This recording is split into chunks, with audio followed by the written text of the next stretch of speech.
इस लेक्चर में additional tier 1 bonds के बारे में डिस्कस करेंगे। ये प्रीलिम्स के लिए मोस्ट इंपॉर्टेंट टॉपिक है, पूरा डिटेल से समझेंगे। अभी रिसेंटली न्यूज में है। ये न्यूज में क्यों है? यस बैंक है एक, इस बैंक का नाम सुना होगा आपने। यस बैंक ने अपनी बैलेंस शीट से एडिशनल टीयर 1 बॉन्ड्स, इसे शॉर्टकट में बोलेंगे हम AT1 बॉन्ड्स, इनकी टोटल प्राइस था 8400 करोड़, उनको राइट ऑफ कर दिया। राइट ऑफ का मतलब है, जैसे मान लो आपके घर में कोई खर्चा होता है, आपके घर में कोई खर्चा होता है, या आप किसी से पैसा उधार लेके आते हो, या किसी को आप पैसा उधार देते हो, तो सारा मान लो आप एक रजिस्टर में सारा कुछ लिख के रखते हो, तो ये आपकी बैलेंस शीट हो गई घर की। ऐसी बैंक क्या है, सब कुछ लिख के रखता है कि इतना पैसा बॉन्ड से आया, इतना शेयर से आया, इतना कर्जा इसको दिया, इतना इससे लिया, इतना डिपॉजिट इतना इसका है, मतलब सब कुछ लिख के रखेगा, वही बैलेंस शीट है। अपनी बैलेंस शीट से अगर मान लो 81 बॉन्ड से 8400 करोड़ रुपए के 81 बॉन्ड्स है, इतना पैसा था, यानी कि इन्वेस्टर ने इतना पैसा लगा रखा था, तो इसने अपनी बैलेंस शीट से हटा दिया ये, यानी कि 81 बॉन्ड से इतना पैसा आ रखा था, अपनी बैलेंस शीट से हटा दिया। इसी को बोलते हैं राइट ऑफ करना। यानी कि अब ये जो इन्वेस्टर ने पैसा लगा रखा था, बैंक वापस नहीं करेगा उन्हें, क्योंकि अपनी बैलेंस शीट से राइट ऑफ कर दिया।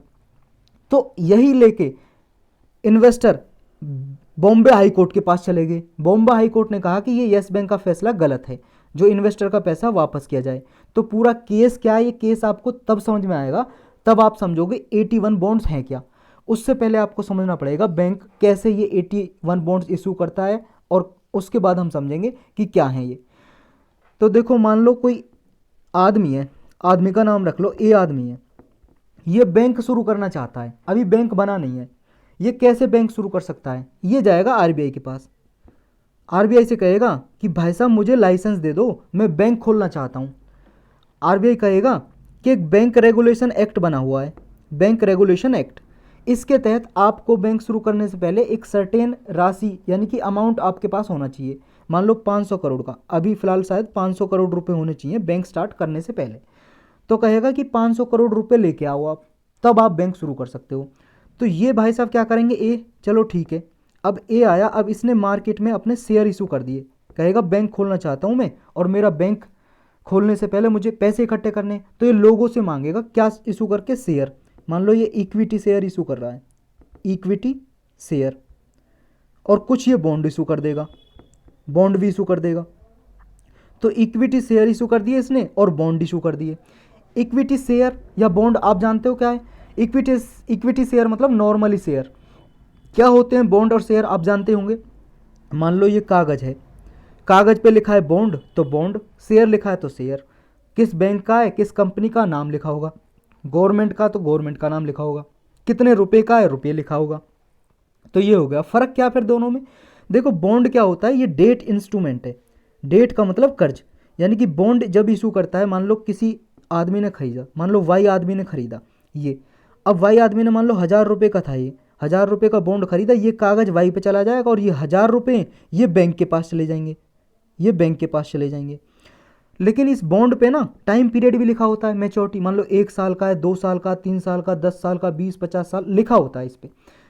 अब इसका फ़ायदा क्या होगा वाई का, क्योंकि 1000 रुपये दे दिए, इसके पास ये कागज़ है जिसमें लिखा है बॉन्ड है ये, इसका फ़ायदा ये होगा, इस पर लिखा होगा कि भाई साहब मैं 10%, 20%, 50% या 2%, 3% मैं आपको ब्याज दूंगा। तो ये ब्याज देगा। मान लो इसने 10 साल के लिए ख़रीदा, तो 10% का ब्याज मिलेगा। और जब वाई इसको वापस करना चाहे तो कर सकता है, इस बॉन्ड को लेके जाएगा कि बैंक के पास, भाई साहब मेरे 1000 रुपये वापस दे दो, अब मैं वापस कर रहा हूँ। तो देखो, इसे ब्याज भी मिला, इंटरेस्ट बॉन्ड पे, और अपने पैसे जब चाहे वापस ले सकता है। यानी कि कितने रुपए में खरीदा, 1000 में, 1000 रुपये हो गए इसका प्रिंसिपल अमाउंट, यानी कि मूल्यधन, प्रिंसिपल अमाउंट। अब शेयर में क्या फ़र्क होता है फिर?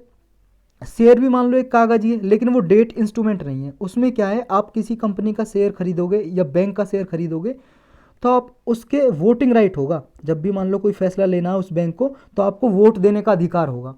तो शेयर खरीदा आपने, इस पर भी लिखा होगा 1000 रुपये का, 2000 का, 10,000 का, कितने का ही, लेकिन इसमें इंटरेस्ट नहीं मिलता, ब्याज।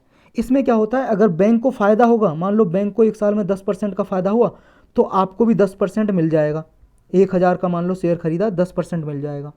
और जब शेयर वापस करने चाहो, तो देखो शेयर बॉन्ड में तो आपके पास है कि इंटरेस्ट मिल रहा है, मूलधन भी, लेकिन इसमें क्या है, जैसे आपने खरीदा शेयर, बैंक को अगर नुकसान हुआ तो आपको नुकसान होगा, बैंक को फायदा हो तो होगा तो आपको भी होगा। 10% का फायदा हो 10% का फायदा आपको होगा, 20% का फायदा हुआ बैंक को 20% का फायदा आपको मिलेगा। और इसमें यह है कि आप इसके मालिक बन जाते हो, क्योंकि शेयर खरीदा आपने, शेयर का मतलब हिस्सा, आपका हिस्सा है इसमें, यानी कि आप मालिक हो एक तरह से इसके। कितने परसेंट के? जैसे मान लो आपने बैंक की टोटल कीमत है 500 करोड़, आपने मान लो 100 करोड़ का शेयर खरीदा, तो आप कितना हो गया 100, इसका 20%, 500 का, तो 20% के मालिक आप हो गए। तो इस तरह से शेयर और बॉन्ड में फ़र्क आपको पता चल गया होगा। तो इसे मिटा लेते हैं पहले। तो बैंक ने इशू किए शेयर और बॉन्ड और पैसे इकट्ठे किए 500 करोड़, समझ रहे हो। अब 500 करोड़ इकट्ठे कर लिए इसने बॉन्ड और शेयर इकट्ठा करके, तो अब ये जाएगा आरबीआई के पास कि भाई साहब आरबीआई, आपने कहा था 500 करोड़ रुपए लेके आओ, ये लो 500 करोड़ रुपए हो गए मेरे पास, अब मुझे लाइसेंस दे दो। अब आरबीआई बैंकिंग रेगुलेशन एक्ट के तहत बैंक को लाइसेंस दे देगा। अब बैंक खुल जाएगा। अब बैंक क्या है, डिपॉजिट कर सकेगा, डिपॉजिटर से पैसा ले सकेगा, यानी कि आप हम जो कॉमन पीपल हैं वो अपना पैसा बैंक में जमा कर सकेंगे। तो हम जाएंगे अब डिपॉजिट कर सकेंगे, बैंक में अकाउंट खुलवाएंगे, तो जो डिपॉजिट का पैसा आएगा बैंक के पास, डिपॉजिट का पैसा आएगा। तो अब इन सब से डिपॉजिट का आएगा और बॉन्ड और इक्विटी शेयर से। अब इससे प्रॉफिट भी हो सकता है बैंक को, लॉस भी हो सकता है, प्रॉफिट या लॉस हो सकता है। अब यही सब कुछ प्रॉफिट लॉस होगा, यही बैंक की असेट्स भी होगी, संपत्ति, और मान लो लाइबिलिटी भी होगी। लाइबिलिटी क्या है? जो डिपॉजिट दिया है आपने, आप हमने जो बैंक में डिपॉजिट अपना पैसा जमा कर रखा है वो बैंक के लिए लाइबिलिटी है, यानी कि उत्तरदायित्वता है बैंक की। हम जब निकालना चाहें तो निकाल सकते हैं, बैंक हमें मना नहीं करेगा, समझ रहे हो। तो ये बैंक की लाइबिलिटी होती है। तो एसेट लाइबिलिटी, या फिर लॉस।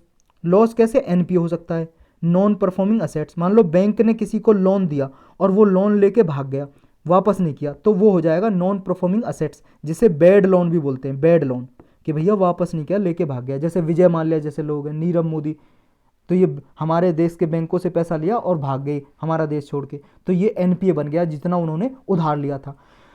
तो अब क्या होगा, जब बैंकों का एनपीए ज़्यादा बढ़ जाता है ना, बैड लोन मान लो इतने ज़्यादा हो गए कि वो बैंक के पास एनपीए ज़्यादा हो गया, यानी कि नुकसान ज़्यादा हो गया, बैड लोन ज़्यादा हो गए, तो तब आते हैं बेसल नॉर्म्स। बेसल नॉर्म्स क्या है? बेसल नॉर्म्स, बेसल नॉर्म्स क्या है? बेसल देखो एक सिटी का नाम है, कहाँ पे है ये? स्विट्जरलैंड में। स्विट्जरलैंड यूरोप में एक देश है, आपको पता ही होगा, वहाँ पे एक जगह है, तो वहाँ पे एक कमेटी बनी हुई है।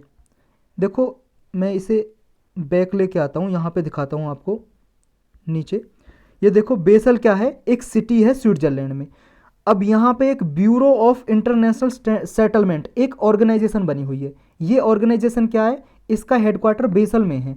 इस जो ब्यूरो ऑफ इंटरनेशनल सेटलमेंट है, इसको 1930 में बनाया था, 1930 में। किस लिए बनाया था? इसलिए बनाया था कि वर्ल्ड वाइड सेंट्रल बैंक आए और वो आपस में कोऑपरेट करें, और central bank different different country के जो सेंट्रल बैंक है, जैसे हमारे इंडिया का सेंट्रल बैंक कौन है? RBI, reserve bank of India. तो ऐसे डिफरेंट डिफरेंट कंट्री के एक साथ सेंट्रल बैंक आए, उनके गवर्नर, और उन्होंने रूल्स बनाए कि कोई कॉमन स्टैंडर्ड होने चाहिए ताकि हम कॉमन गोल हासिल कर सकें, फाइनेंशियल स्टेबिलिटी हो पूरे वर्ल्ड वाइड, बैंकिंग रेगुलेशन के कॉमन स्टैंडर्ड है, तो ये रूल्स रेगुलेशन बनाए। तो इसके लिए ब्यूरो ऑफ इंटरनेशनल सेटलमेंट एक ऑर्गेनाइजेशन बनाई। अब इसी के लिए ब्यूरो ऑफ इंटरनेशनल सेटलमेंट के अंदर ही इसका हेडक्वार्टर है, एक कमेटी है, बेसल कमेटी या basal committee on banking supervision. ये 1974 में बनाई। इसके जो बीआईएस का ऑफिस है, इसी के अंदर इसका ऑफिस है, इस कमेटी का।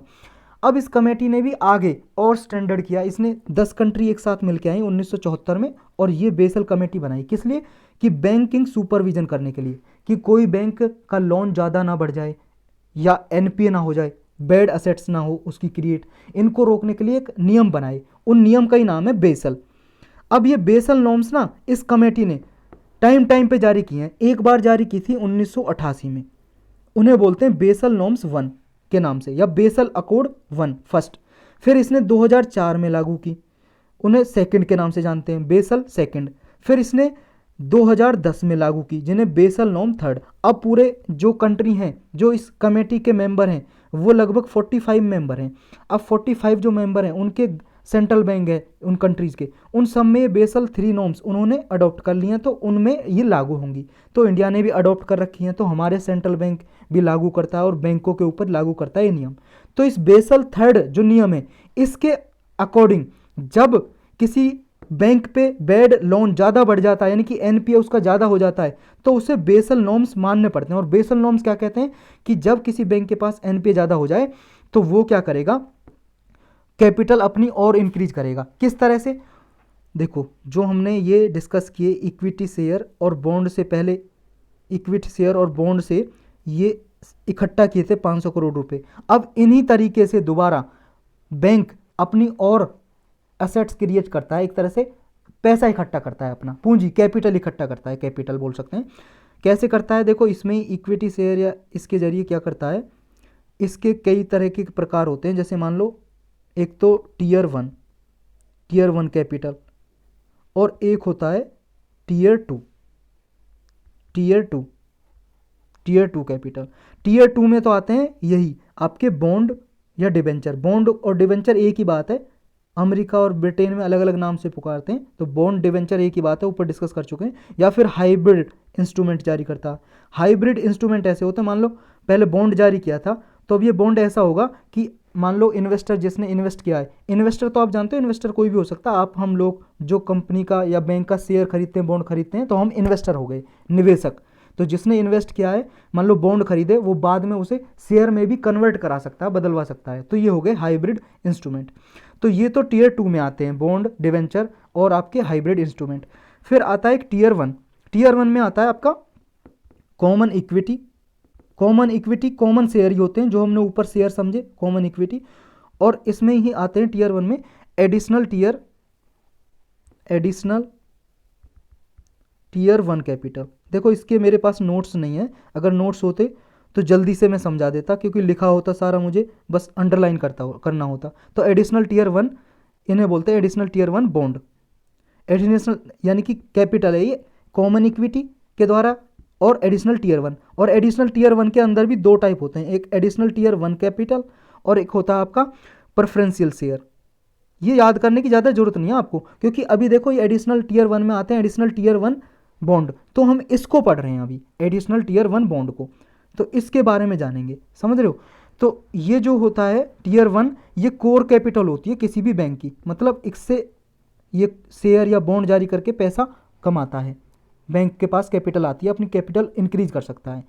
तो ये एडिशनल टीयर 1 बॉन्ड्स ये हैं अभी न्यूज में, इनके बारे में समझेंगे। तो ये क्या होते हैं एडिशनल टीयर 1 बॉन्ड्स, तो ये क्या है, देखो जैसा हमने ऊपर समझा कि जब भी कोई बैंक बॉन्ड इशू करता है, ये भी एक बॉन्ड ही है एडिशनल टीयर 1 बॉन्ड। तो क्या होता है उसमें कि उस बॉन्ड में जैसे मान लो किसी वाई आदमी ने खरीदे थे, तो ये से ब्याज मिलता रहेगा, एक मैच्योरिटी पीरियड होगा। मैच्योरिटी पीरियड का मतलब कि 1 साल का है बॉन्ड, 2 साल का, 3 साल का, 10 साल का है। 10 साल का मान लो ये 10 साल बाद इसे लौटा देगा, और मान लो 1000 रुपये का खरीदे था, 1000 रुपये वापस भी मिल जाएंगे भाई को, और 10 साल तक इंटरेस्ट भी मिला, ब्याज भी। लेकिन एडिशनल टीयर 1 बॉन्ड में क्या होता है, इसमें कोई भी मैच्योरिटी पीरियड नहीं होता, यानी कि ये अनंत काल के लिए होते हैं, जब तक है जिसने लिए जब तक चलेंगे। और इसमें क्या होता है, जब भी जैसे कोई बैंक इशू करेगा तो वो ना प्रिंसिपल वापस नहीं करता, यानी कि इसमें क्या होता है, जैसे additional tier bond principal plus interest होता है, तो इसमें क्या होता है, सिर्फ जिसने खरीदे उसे इंटरेस्ट मिलेगा, और कब तक, अनंत काल तक, जब तक वो जिंदा रहेगा। अब कहोगे जब प्रिंसिपल वापस नहीं मिलेगा तो कौन बेवकूफ़ है जो इनको खरीदेगा, क्योंकि इंटरेस्ट तो बहुत कम होता है।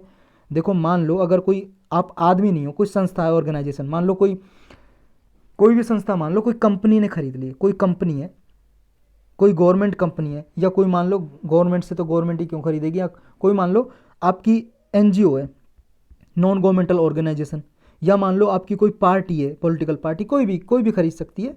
वैसे इसके रेस्ट्रिक्शन होते हैं, कौन नहीं खरीद सकता, कौन खरीद सकता है। मान लो कोई भी कंपनी है, कोई कंपनी ने खरीद लिए, इसने शेयर खरीद लिए, इसके शेयर नहीं, ये बॉन्ड, 81 बॉन्ड।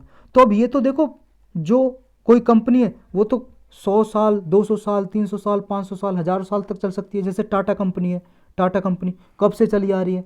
जैसे रिलायंस कंपनी है, रिलायंस कंपनी जो अभी मुकेश अंबानी उनके पापा ने शुरू की थी, धीरू भाई अंबानी, अब उनके बेटे करेंगे, उनके बेटे के बेटे, ऐसे चलती जाएगी। मान लो इन्होंने खरीदे हों तो वो तो 500 हजारों साल तक इसका लेते रहेंगे ना इंटरेस्ट, ब्याज, है कि नहीं? तो इसलिए खरीदते हैं। तो प्रिंसिपल वापस नहीं करता बैंक, इसमें क्या करता है, सिर्फ इंटरेस्ट देता है। नॉर्मल बॉन्ड में प्रिंसिपल भी देता है जब बॉन्ड वापस करते हैं, लेकिन इसमें नहीं करता। और बैंक के पास एक चीज़ और होती है, कॉल ऑप्शन होता है। क्या होता है? Call option. कॉल ऑप्शन क्या होता है कि बैंक के पास देखो ऑप्शन दो तरीके के होते हैं, कॉल होता है और एक आपका होता है बाई, नहीं सॉरी, कॉल होता है, एक नाम और है, मैं भूल रहा हूँ उसे, आप कॉल याद रखो, अभी याद आएगा तो मैं बताऊंगा। कॉल में क्या होता है कि इसके पास राइट होते हैं, right to buy but not obligation. यानी कि बैंक क्या है ना, इन एडिशनल टीयर 1 बॉन्ड को वापस खरीद सकता है, इसके पास पूरा अधिकार होता है। यानी कि अगर मान लो, वैसे तो नहीं ले सकते आप बेचोगे इन्हें वापस तो आप बेच नहीं सकते क्योंकि बैंक प्रिंसिपल वापस नहीं करेगा। लेकिन बैंक चाहे तो जिन्होंने खरीदे थे इन्वेस्टर से, बैंक वापस खरीद सकता है और इनका प्रिंसिपल वापस कर देगा। मान लो 1000 रुपये का खरीदा था 81 बॉन्ड, तो 1000 रुपये वापस कर देगा और ले लेगा अपना 81 बॉन्ड वापस। तो बैंक चाहे तो खरीद सकता है, यानी कि कॉल ऑप्शन है बैंक के पास, right to buy but not obligation. उसकी कोई जिम्मेदारी नहीं है, ऑब्लिगेशन नहीं है कि उन्हें खरीदे ही खरीदे, लेकिन उसका अधिकार है, खरीदना चाहे तो बैंक वापस खरीद सकता है। तो ये होता है, मतलब इनके हाईएस्ट रिस्क होता है इन्वेस्टर के पास। लेकिन अभी क्या हुआ, अभी समझते हैं, इस पे आते हैं, अभी हुआ क्या है, कहाँ गया, ये रहा। अभी हुआ क्या है कि ये 81 बॉन्ड यस बैंक ने जारी किए थे और जो इन्वेस्टर ने खरीदे अब उन्होंने खरीद लिए। अब ये अपनी बैलेंस शीट से हटा दिए, यस बैंक ने कह दिया हम अब वापस नहीं करेंगे आपका, इनका पैसा 8400 करोड़ के थे, क्योंकि एनपीए ज़्यादा बढ़ गया यस बैंक का, नॉन परफॉर्मिंग असेट्स ज़्यादा बढ़ गया, तो इसने हटा दिए कि हम पे ज़्यादा कर्ज बढ़ रहा है, अब हम यहाँ से रिकवर करेंगे। यानी कि जो हमारा एनपीए बढ़ रहा है 8400 करोड़ हम अब इन्वेस्टर को वापस करेंगे नहीं। तो अब ये इन्वेस्टर गए बैंक के, सॉरी, हाई कोर्ट के पास कि भाई साहब हमें तो ऐसा कुछ पता नहीं था, ये तो हमारे साथ धोखाधड़ी हो गई, आपने तो पहले नहीं बताया कि हम प्रिंसिपल वापस नहीं करेंगे, सिर्फ इंटरेस्ट देंगे आपको इंडेफिनेट टाइम के लिए। तो बॉम्बे हाई कोर्ट ने यही कहा है कि ये धोखाधड़ी है, इन्वेस्टर के साथ उनका पैसा वापस करूं। अब येस बैंक जाएगा वापस सुप्रीम कोर्ट के पास, अपील करेगा, क्योंकि बॉम्बे हाई कोर्ट है तो हाई कोर्ट का अगेंस्ट अपील करेगा सुप्रीम कोर्ट में। वो आगे देखेंगे क्या होगा, अभी थोड़ा और बैकग्राउंड समझते हैं। यही देखो, येस बैंक में क्या हुआ था कि ये वर्ज ऑफ द कोलप्स के कगार पे था, यानी कि बर्बाद होने की कगार पे था। तो आरबीआई ने इसकी मदद की, इसके लिए मॉरेटोरियम के अंदर न्यू मैनेजमेंट और बोर्ड इसमें अपॉइंट किए गए और रेस्क्यू प्लान तैयार किया आरबीआई ने, हमारा जो सेंट्रल बैंक है। और सेंट्रल बैंक ने अभी देखो अलाउ किया था, क्योंकि आरबीआई ने भी ये कहा कि जो 8400 करोड़ का 81 बॉन्ड राइट ऑफ किए येस बैंक ने, ये सही है बेसल नॉर्म के हिसाब से, बिल्कुल सही है। लेकिन इन्वेस्टर तो नहीं माने, वो तो हाई कोर्ट के पास चले गए थे। और सेबी है जो, उसने भी प्रोब किया, सेबी का मतलब security exchange board of India, जो हमारा है, जो शेयर मार्केट के लिए रूल्स रेगुलेशन बनाता है, स्टेचुटरी बॉडी है, 1992 में एक्ट पास करके इसको बनाया था। उससे पहले ही बन चुकी थी 1998 में, लेकिन एक्ट 1992 में पास करके स्टेचुटरी बॉडी बना दिया था, सांविधिक संस्था। तो इसने भी प्रोब की, जांच की, उसने कहा कि भाई साहब सही कहा है कि उनको जो इन्वेस्टर हैं उनको कोई इन्फॉर्मेशन नहीं थी इसके बारे में कि जो इन्होंने बॉन्ड खरीदे थे कि ऐसा भी होता है इनके साथ कि प्रिंसिपल वापस नहीं होगा और बैंक राइट ऑफ कर सकता है, बैंक के पास अधिकार है, ऐसा उनके पास नॉलेज नहीं थी, ऐसा सेबी ने कहा। तो 81 बॉन्ड क्या होते हैं हम समझ चुके हैं। अब आप थोड़ी डेफिनेशन देख लो कैसे लिखोगे। ये अनसिक्योर्ड बॉन्ड होते हैं। अनसिक्योर्ड क्यों? क्योंकि भाई साहब कोई सिक्योरिटी नहीं होती कि वापस लेगा नहीं लेगा बैंक, बैंक की अपनी मर्जी है, इसलिए अनसिक्योर्ड, कोई सिक्योरिटी नहीं है, बैंक इशू करते हैं इन्हें। और परपेचुअल टेन्योर होता है, मतलब नो मैच्योरिटी डेट, सालों साल तक चलते हैं, इंडेफिनेट टाइम तक। और इन्हें देखो इशू क्यों करता है बैंक, अपनी टीयर 1 कैपिटल है जो, उसको कोर कैपिटल को या टीयर 1 कैपिटल को इंक्रीज करने के लिए, बोल्स्टर मतलब इंक्रीज करने के लिए। टीयर 1 कैपिटल है बैंक की हाईएस्ट क्वालिटी कैपिटल मानी जाती है ये, और ये अपने लॉस को कवर करने के लिए बैंक इन्हें राइट ऑफ कर सकता है, जैसे अभी किए येस बैंक ने, समझ रहे हो। तो ये बेसल 3 नॉर्म्स ही बोलती है कि कोई बैंक अपना लॉस रिकवर करने के लिए इन्हें कर सकती है। और बैंक के पास कॉल ऑप्शन भी होता है, जैसे हमने डिस्कस किया पहले कि बैंक बाई कर सकता है इन बॉन्ड को बैक वापस इन्वेस्टर से, चाहे तो, और नहीं चाहे तो अपनी मर्जी है, नहीं कर सकता बेसल नॉर्म्स के अकॉर्डिंग। तो 81 बॉन्ड्स देखो, वैसे सारे जो जितने भी डेट इंस्ट्रूमेंट होते हैं उसके सबऑर्डिनेट होते हैं, लेकिन कॉमन इक्विटी के सीनियर होते हैं। ये ज़्यादा याद करने की आपको जरूरत नहीं है, बेसल नॉर्म्स में हम समझ चुके हैं। तो आपको समझ में आ गया क्या क्या हुआ है। अब ऑप्शन क्या है यस बैंक के पास, क्योंकि बॉम्बे हाई कोर्ट ने तो कहा है कि आपने इन्वेस्टर के साथ धोखा किया, उनका पैसा वापस करो बॉन्ड का। अब हो सकता है यस बैंक जाएगा सुप्रीम कोर्ट के पास, सुप्रीम कोर्ट के पास गया तो सुप्रीम कोर्ट डिसीजन देखेगा, देखेंगे क्या डिसीजन देगा। हो सकता है सुप्रीम कोर्ट दे कहे कि पैसा रिफंड करो, वापस करो, इन्वेस्टर का जो पैसा वापस करो, या कह सकता है कि आप ऐसा करो, जो ये बॉन्ड है इनको आप इक्विटी में यानी कि शेयर में कन्वर्ट कर दो, बॉन्ड को शेयर में। अब शेयर में कन्वर्ट भी करा लिए, क्योंकि बैंक तो ऑलरेडी लॉस में ही चल रहा है, नुकसान में चल रहा है। अगर शेयर में कन्वर्ट करा लिए तो जो इन्वेस्टर है उनको तो वैसे ही लॉस ही होगा, नुकसान ही होगा, क्योंकि बैंक लॉस में चल रहा है तो शेयर होल्डर को भी नुकसान ही होगा, तो ये भी उनको कोई ज़्यादा फायदा रहेगा नहीं। रिफंड की कहे तो ही इन्वेस्टर को फायदा है, और हो सकता है कोई और भी आउटकम निकले, सुप्रीम कोर्ट कोई और तरीका निकाले, तो देखेंगे जब इसका जजमेंट आएगा। तो 81 बॉन्ड आप समझ गए होंगे क्या है क्या नहीं है सारा।